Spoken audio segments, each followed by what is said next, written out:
confidence is one very big pillar we all need in our lives. Now, it's a pillar you will need to fall on at every aspect of your life. Now, a lot of persons feel they lack confidence because they feel fear in their gut. They feel fear, they are shy, they are wondering what people will say, not because they are not good at what they want to do, not because they don't have the skill, but the what people will say syndrome is what is holding them back. And then they are shy and then they are scared.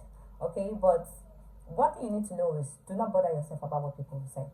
Do not even ask yourself what people will say because what they will say will not pay your bills. It wouldn't. What they will say will not put roof over your heads. It's not going to get you to that goal, that ambition, that dream that you want to achieve. It will never ever get you there. Another thing you need to know is this: if you fake it till you make it, then you will actually make it. Now, this is an opinion that a lot of people may not agree with, but here's what I'll tell you and a little backup story. Okay, so there was a time I was working with this company. It's a consulting firm actually. I think they basically do research and then analysis. So a lot of persons that come there were like big personnel, medical doctors, PhD holders, and I was just a 19-year-old girl with a secondary school certificate. Secondary school certificate. That was all I had, and I applied for the job. So I was the secretary, a front desk. Let me put it that way. I was a front desk personnel in the company, and my boss is a very generous person. Despite my age and my no BSc certificates, he still taught me everything I needed to know. He ran me through different courses, everything the company was about, what the company does. So I had it all at my fingertips at 19. There was this particular training he was supposed to have with some group of doctors, 12 in number, if I remember correctly. But on the day of this training, he was unable to come. We didn't know at the time that he was not going to come. The doctors didn't know he was not going to come. So everybody were seated. I, being the front desk personnel, the secretary more like, had kept water, had kept everything, I've welcomed everybody, set everything, the whole what's it called now? The lights and projector, thank you, that's the word I was looking for. I've set all the projectors and everything. Everything was set for the class. But my boss that usually comes to work as early as 8 had not come to work by 9:30, and the class was supposed to be for 9 o'clock. So by 9 o'clock he wasn't there. Though I was calling him, he kept telling me, I'll be there soon, I'll be there soon. So by 10, he said, Evelyn, I'm not sure I'll be able to come. I'll need you to handle this training. That sounded like a joke to me when he said it. I laughed. I was like, sir, please, I know you can't come now. I know you're busy or maybe something is holding you up. I'm ready to keep giving excuse on your behalf to these doctors. Maybe by 10 you should be here. You get? You should be here by maybe 10:30 or something. I don't know. Just keep coming. Okay, don't tell me to do this because I cannot do it. We ended that call in 2-3 minutes time. He called me again. He said, Evelyn, get a cup of tea. I love tea a lot, by the way. He said, get a cup of tea. Drink it, calm yourself down. I handle the class. I'm sending you an email now of everything I was supposed to teach in the class. Give yourself 10 to 15 minutes, go through them. I know you can deliver this. I say, hey, me, how will I be able to talk to doctors? You know what I'm saying? I was 19 and these doctors were on this class for, in fact, majority of them had already gotten their PhD degrees. These are medical doctors with PhD degrees, and you're telling me, a 19-year-old girl with no BSc certificate, I was just a WAEC older. I should go and train them. That's the word, train. I should go and train them on a particular course. I thought he was joking. Of course, I said no. And he said, I've sent you the email already. I said to myself, this man is really serious. So I opened my system, went through the email he sent. These are topics he had already taught me, things we do in the office like almost every blessed day. So I had them like at the tips of my fingers. I was good at them. But I had that fear to stand in front of 12 medical doctors to teach them, to train them. I was scared. Not because I didn't know what I was supposed to do, not because I didn't know the course, not because I was not good and grounded in it, but because I felt too small. I felt like these people are bigger than I am. I felt I could not deliver. I felt like I would just literally wheel my pants if I get in front of them. But there was nothing I could do. He was my boss and he had given me the ultimatum to get this done. He would not even come to the office that whole day at all. we could not turn down the class. So I could not go back to tell the doctors that after a few hours of waiting, that the class was not going to hold on the very day when everything was already set up. So I went in there,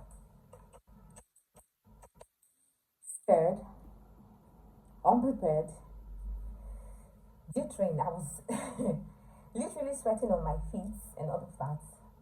But I went in there and I said to them, I faced them like this. I was like, I'm very sorry, doctors. My boss will not be able to do the training today. I'll be doing it myself. And immediately I turned, I turned to face the whiteboard in front of me because I was facing them. So I turned to face the whiteboard. And while I was facing the whiteboard, my face was like this. I was literally just shaking. But here's one thing I didn't do. I didn't let them see that I was scared. I did not let them know that I was sweating on my toes. I did not let them know that if for any reason any of them should even laugh in that place, I would literally wee on myself. I was that scared. But I held that class for 2 good hours, going through every point my boss has sent to me, one after the other. And guess what? I nailed it. I nailed it. I nailed it, but at the time I was nailing it, I was scared to my feet. I was scared, and after the 2 hours class, I ran to the bathroom. I had to breathe down. It felt as though a big load has left my shoulder. I had to breathe down. I was like, God, these people are going to ask for refunds. I am very sure they are angry. I am very sure they are pissed. I am very sure they are going to complain to my boss that I messed up. That was all I was telling myself in the bathroom. I was like, why did he have to put me in the shoes in the first place? But guess what? What I heard next was, hey, Evelyn, where are you? Evelyn. And then I came out. By the way, my English name is Evelyn. And I came out and I was like, I'm sorry, ma, I was at the bathroom. She said, how old are you again? I said, I'm 19. She said, you're the smartest 19-year-old girl I have ever seen. Me, scared. Me. She looked at me and said, my daughter is just 6, but I really hope she gets as smart as you when she's at 19. And you're not in school, you're working, and you're this brilliant. I applaud you. I was I was like, what? Did she really just say that? Did she mean it? And then while she was talking to me, some other doctors were coming out of the class and they were like, Amy, you did a really good job. Like, how did you do that? They were even asking me questions. Okay, this thing you said, man, is busting my brain. There's this part of it I really didn't understand. Please, I will need to have your number. I need you to really elaborate on this part for me. I'm like, these people are not angry at me. They're not angry at my boss. They're not mad that I did not deliver or they paid so much money for this whack class they just had. And then they called my boss and they told him, we know we paid for this class hoping that you were going to teach us. But we need to tell you that we got our money's worth, even though Evelyn was the one that had the class. And my boss called me on the phone. Yay! I was proud. I was, of course, you know the feeling. But what I'm trying to say is, let's not forget the topic of the day, building confidence, okay? I faked that moment. And to them, I was confident. They came giving me praises and clapping for me, thinking I actually held that 2 hours class out of confidence. But I didn't. You already know, I held it out of fear. But I never let them saw it. And because I did that, and then I got the feedback, positive feedback from them, I was really excited. Now, had my boss told me to do another class the next day, or the next time, yes, he did. With confidence now that Evelyn could handle it. And I actually kept on having different trainings in the office. This wasn't part of my job initially, don't forget that. I only held that class because he was unavailable at the time. But because of how good I did the first one, he gave me another, and then it became a thing in the office that Evelyn now holds trainings for medical doctors that are doing their PhD. Yes, doctorates. Let me put it that way. For medical doctors that are doing their PhD, it felt different. They never saw that. They never saw the fear. But over time, I built the confidence because I kept on doing it. Did I fake it the first time I did? Did I fake it the second time? I probably did. Did I fake it the third time? Oh, yes, I did. But by the fourth, fifth, sixth, and subsequently, I became good at what I did. I walked in the place majestically with no fear. I wasn't jittering. I wasn't scared. I delivered. I kept delivering. Back to back to back to back. Okay, so always remember that you can fake it to make it when it has to do with confidence. Then another thing that can help you is affirmation. Okay, you can affirm. Write these things down. I'm a good speaker. If speaking is what you want to build confidence on, okay, take all of my advice, even though this is about, or my example was about speaking or training. Your area of confidence that you're trying to build may be something different, but you can take these lessons and these points and put it in your own area the way that it suits you. I don't know if you get my point. So you can actually write down affirmations in the area you need confidence for.